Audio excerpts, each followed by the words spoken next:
Hey guys, my name is Joshua Koerner, and in this video we're going to be talking about 4 pretty great cameras in the same price range. Going to be talking about the 60 Mark II, the A7 II, the X-T2, and the Panasonic G9. Now we're going to be covering a couple of topics like I try to do with this style of video. We're going to be talking about device versus system, going to be talking about the features of each camera, we're going to be talking about the lenses, the durability, and finally the value proposition of each. So starting off with device versus system, I feel like, it's very easy for me in these conversations to really dive heavy into the lenses way prematurely. What I'd really like to do with this video is something a bit different, right? I want to talk about brand equity, because when you look at the Canon 60 Mark II, what you're not reading into that camera is that Canon is interested in long-term users of that level of camera. The 60 Mark II, it has been for many users a big slap in the face. For other users, and for many it's been a good reason to jump ship to Sony or Nikon. For other users, Canon is great and can do no wrong. Personally, I don't try to fit myself into a camp, so I'm not expressing my opinion as either of those.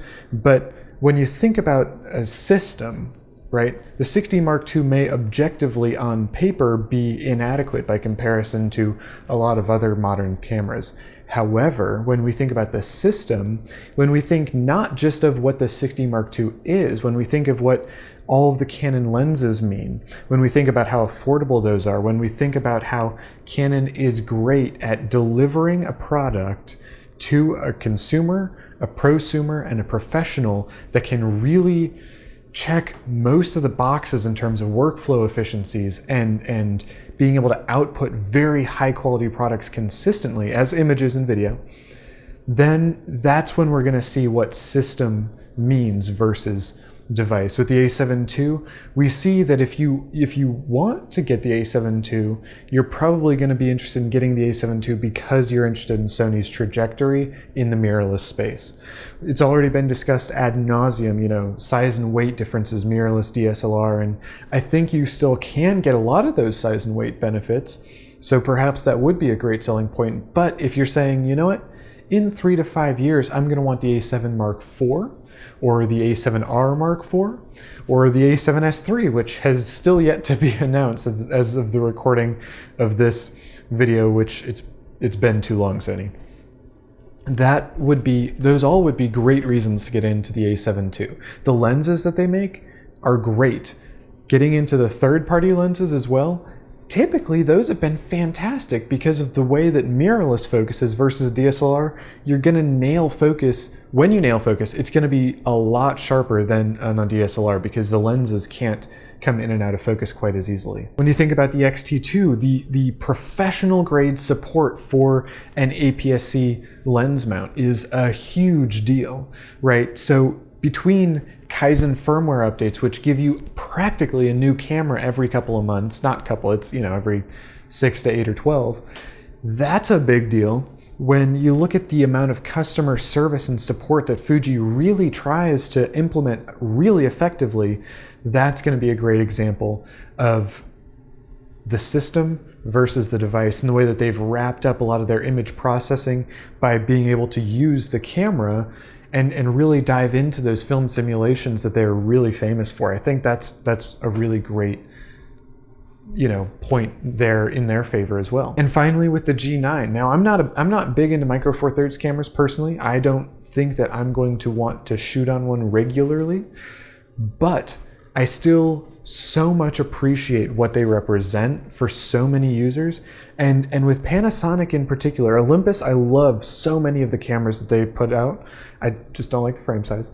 But with Panasonic, what they're doing, what I see them do consistently is output a great camera and then support it. And that's really hard to find a lot of times. Apart from Fuji, there is not the same level of support that you're going to see out of Panasonic with many other camera brands, And that's really appealing to me. And, you know, they also make incredibly compelling devices if you're willing to sacrifice frame size, because you're also going to gain much lighter lenses. Their lens stable, if you want to use that term, is on par with Canon's, because Micro Four Thirds is a fairly open format. So you can pick up a Sigma 16 or 30 if you wanted to, or you could pick up, you know, Panasonic Pro or Panasonic Leica or Olympus Pro lenses and do very good things with all of those. So if you're like, Joshua, there's something a little bit different about this video, that's because I've elected to use a 2-point lighting setup instead of the more usual for now multi-point lighting setup. I would love it if y'all could go ahead and check out my 2-point lighting video or any of the other videos that I've made on lighting, because I think that they could add a ton for you in helping you make better content and understanding the way that light works in videography. And I think it's just a really great subject to know more about. So let's dive into the features really quick. On the 6D Mark II, you're going to get 45 autofocus points. You're going to get DPAF when the mirror's up. You're going to get 1080p 60 in terms of video. You're going to get 6.5 frames a second for stills. And you got a tilty flippy touchscreen, and it's a little bit weatherproof. It's not going to be 5D Mark IV. It's not going to be 1DX Mark II levels of weatherproof, but it is a fairly weatherproof body. Now I have my Canon 6D, the Mark I version, over here, and this has taken falls into mud and worked perfectly, and it's been dropped any number of times. Don't tell anybody from Canon that I said so, but it's a very tough camera, and the 6D Mark II made the same way. I trust their manufacturing process for their weather sealing. With the A7 II, you're getting 117 autofocus points that are phase detect. You're getting an additional 25 that are contrast detect. That differentiation is, you know, before you hit f8 or certain low light environments, and then after you've hit f8 and below and gotten into certain low light environments. So it means that you can rely on that autofocus through a huge amount of lighting situations. Again, 1080p 60, not so bad, but not so great. Shoots 5 frames per second for 77 frames. So if you want to do that math, that is in excess of 10 seconds, which is kind of the key point. 5 is a bit slow, not gonna lie. That's kind of a turnoff for me personally, but you know, a lot of people don't need to shoot too quickly. It does have IBIS. It does have S-Log2 for greater dynamic range in video. You can use it for stills and get better dynamic range there too, but it's a little bit weirder to work with for stills. And it is weather sealed. Now, there's been a lot of hoo-ha made about the weather sealing on the Mark IIIs of the A7 line, and I would not call my ELPH 6300 weather sealed. I haven't tried it. I'm not going to. Sony calls it weather sealed. Sony calls the A7 II weather sealed. If I had the A7 II, I would not subject it to harsh conditions, maybe a light misting, something along those lines. With the X-T2, you're getting 325 phase detect autofocus points. That's a lot. You're getting 4K 30, you're getting 1080p 60, you're getting F-Log. You have 8 frames per second. You have 2 UHS-2 cards. You have weatherproofing that is very legitimate. You have film simulations. You have fantastic manual control surfaces.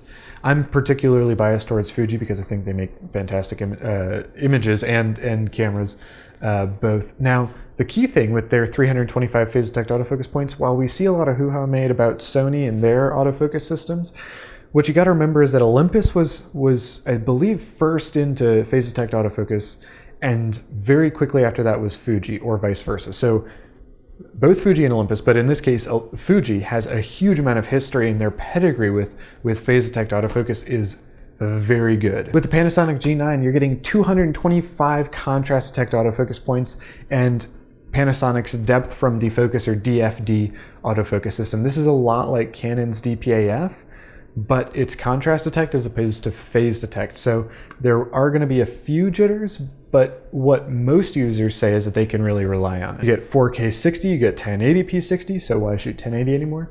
But really, the video quality on Panasonic cameras is really second to none. So even though it's not the GH5, even though it's not the GH5S, wow, that was a mouthful, it is going to be able to output really good video. It's not going to have the same level of flexibility, but it's going to be really good. You can get up to 60 frames per second if you lock a lot of things like autofocus and auto exposure and all that. That's a really nice number to be able to throw out, so I'm going to stick with it. So 60 frames per second on the G9. You have IBIS, you have 2 UHS-2 card slots, you have a joystick, you have a vari-angle touchscreen. It's a very full-featured device, probably the most full-featured, frankly, out of all the devices that we're talking about right now. Before I move on to the lenses, I would love to ask you to hit that like button. Let me know what you think of these 4 cameras and this comparison in the comments. That would mean a bunch to me, and that would really help me make better content for you. So yeah, I'd really appreciate it. Thank you. Let's dive into lenses now, and we're going to start with the 60 Mark II here with the EF lenses. Now, the EF lenses have been a very big standard for a very long time. I think that has kind of come to a bit of an end. A lot of other manufacturers are outputting very high quality lenses that can perform on par or better in a lot of situations for less money. Stuff like Sigma Art. Now, Canon is responding with the 85 f1.4 with IS, which is a huge deal, that kind of thing. And they're providing a lot of value. But where Canon really shines is not necessarily in their high budget lenses, it's in their affordable options. So a great example of that is their Nifty 50, which has incredible resolving power. You can resolve 50% of the pixels on the focal plane with the 50mm f1.8 STM. That's fantastic for being $125. The 85 f1.8 is also crystal clear and incredibly sharp, and when I bought mine it was like $430, I think, and now it's like well under 400, so that's a fantastic value for money. So when you're looking for really high quality lenses, Canon can accommodate you on a budget. Their 28 and 35 f2s are some of the sharpest that have ever been made, and they're not going to break the bank. So Canon scores good marks for lenses, but they also have a lot of duds, and you do have to make sure that you get your what's it called? Your AF micro adjust, locked in, because those lenses will shift over time, and that can really throw off imaging. Sony's lenses are good to great. Now, they are way pricier than Canon's, and that's going to be a big turning off point for a lot of people. If I had a little bit more cents than dollars, it would me too. Not that I have that many dollars in the first place, don't get me wrong. But I've bought into the Sony system. I think that the stuff that they make is great, but I had to go third party with my lenses. I had to go with the Tamron 2875 f2.8, and I love it, especially after the firmware update. It's a fantastic, reliable, sharp, fast, quiet lens. But I want Sony lenses, but they're so expensive. They really don't have very good budget options. That's something that I really hope they spend a lot more time developing in the near future. With the Fuji, you're going to see typically pretty small and light lenses. Now, if you're thinking, Josh, I don't know about that. That sounds low quality. Fuji puts a ton of effort into the quality of their lenses. That's something that I've been known for a really long time. Fujinon lenses in the cinema markets and the broadcast markets are still among the highest standard that you can hit, especially for what they cost. So Fuji's stills lenses are fantastic. They perform very well. They're bright when they're primes. They're fast in terms of autofocus. You do have to get the right generation. Sometimes an f1.4 might not be made to be able to handle the autofocus performance of a newer body. An f2 might be able to. What I'm trying to get at is that they are superb lenses. They can get a bit pricey for some of the options that are a little bit more worthwhile in the first place. They do have the only professional grade APS-C lenses, and that's a big deal in my opinion. And they do actually have good budget options. Now with Micro Four Thirds, these lenses are going to be from good to great. There is no sweeping under the rug. There are fast primes that cost next to nothing that are fantastic. There are very expensive, very professional lenses that will blow your socks off. So Micro Four Thirds lenses really span the gamut and perform really well across the board, surprisingly enough. Their pro options are wonderful. Their budget-friendly lenses are surprisingly good, and they're typically small and light. You can get a 100-400 for a Micro Four Thirds mount, and it will weigh less and be smaller than an equivalent one for a DSLR or a mirrorless camera. I spoke a minute earlier about durability, and the 60 Mark II has good to great durability. I don't think I would subject it to what I would a 1DX Mark II and expect it to live, but it is going to be good. The A7 II is fine to not great. Maybe don't actually take it out in bad weather. The X-T2 is good to great. That's going to be solid no matter where you go, no matter what you subject it to. And the G9 as well is good to great. So There are a lot of good options in terms of durable cameras on the market in this price range as well. Really quick before we get into the value proposition of these lenses, I'd love to go ahead and ask you to check out at some point in the nebulous future the videos that I've made on lighting and the reviews that I've made of lights, because I think that lighting is so important and you can learn so much about production and workflow efficiencies and making a much higher quality output just in the field of lighting. I think you'd get a lot out of those videos, and I really appreciate your consideration. Let's get back to it. So we're gonna wrap this whole video up with talking about the value proposition of each of these cameras. Now the 60 Mark II, you know, in my notes even, I have it marked as a poor value proposition. And that's because of the old technology, that's because it's big and bulky by comparison to, you know, a lot of the other options out there, notably the G9 performance-wise, for being very similar in price. The G9 really blows the 60 Mark II out of the water. But, you know, there's a little bit more to that story, isn't there? There's the cost of the lenses. When you factor that in, when you say, you know what, if you want to get fully kitted out with the 60 Mark II, that wouldn't be the worst thing in the world financially. When you think that, you know, the 60 Mark II is pretty much only shipping right now with the battery grip, and you can oftentimes get a free printer too, that value proposition goes way up. So the big downside to the 60 Mark II is the poor video quality and the old sensor tech, and you're gonna feel it. But if you're saying, you know what, I really want to start out my wedding photography business, I really want to start out event photography, I really want to start out whatever it is, 60 Mark II is going to be the perfect tool to get you off the line, right? If you need to go from 0 to 1, 60 Mark II is going to be that camera, and I really encourage you to think about it, even though that's been a camera that I've, you know, rented and reviewed and I didn't really love myself. My needs aren't your needs. So whenever you're watching a video like this, remember that what you need and what I need are two very different things in my opinion, and your opinion can both be valid. Yours is going to be more valid for you. So I would recommend thinking seriously about it if you're wanting to get into something, start something that's a little bit new, because you're going to get good support with lenses, with that system. The device itself is capable enough, good battery grip, you're going to do well. The A7 II I'd say is better than the 60 Mark II, but not by much. It's good, but not great. The A7 III just kind of flipped that table pretty hard, you know? So I would say if you're thinking about what's my next camera, the A7 II should be on your list if you've already bought into Sony at some level, or if your goal is to make another jump to a bigger, more expensive full frame camera from Sony. If you need a backup camera, great. A7 II could be really good for that. I think that what you'll find is that you can grow immensely with the A7 II, but that it has a few key limitations that will keep you from going as far as you want it to in terms of the gear and in terms of your ability to be creative. So I like it.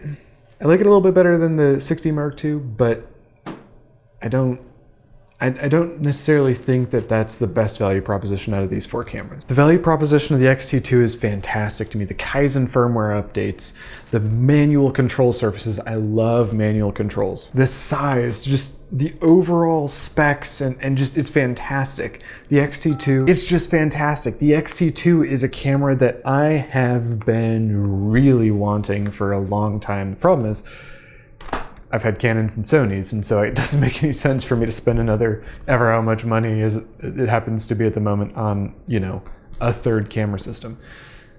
But it's in my dreams, and there's something special about that. I think the lenses are great. I think the system is sophisticated and elegant, and I think the customer support is really always going to be there. So Fuji, the X-T2 really gets top marks out of me. I don't know if there's going to be a winner in this, but my bias would be that the X-T2 would be the winner. But if we're going to go on objective specifications, perhaps the next camera up, the G9 from Panasonic, would have to take that mark. And that's because it offers the best weather sealing, it offers the best feature set, it offers a huge amount of wonderful features. So like when you're thinking about this camera, you got to realize that the way that Panasonic made it, almost all of these features deliver magnificently. They all deliver. Most of them deliver magnificently, and that's something that's not too common, right? 60 Mark II has a lot of features. They don't all deliver. DPAF does not deliver the same way, 693 on sensor phase detect autofocus points delivers for me. When you're thinking about, great size and weight and weather resistance and, again, manual controls, and I think the G9 really would have to be the objective winner of this, but again, my heart goes to the X-T2, so I don't know, take that or leave it.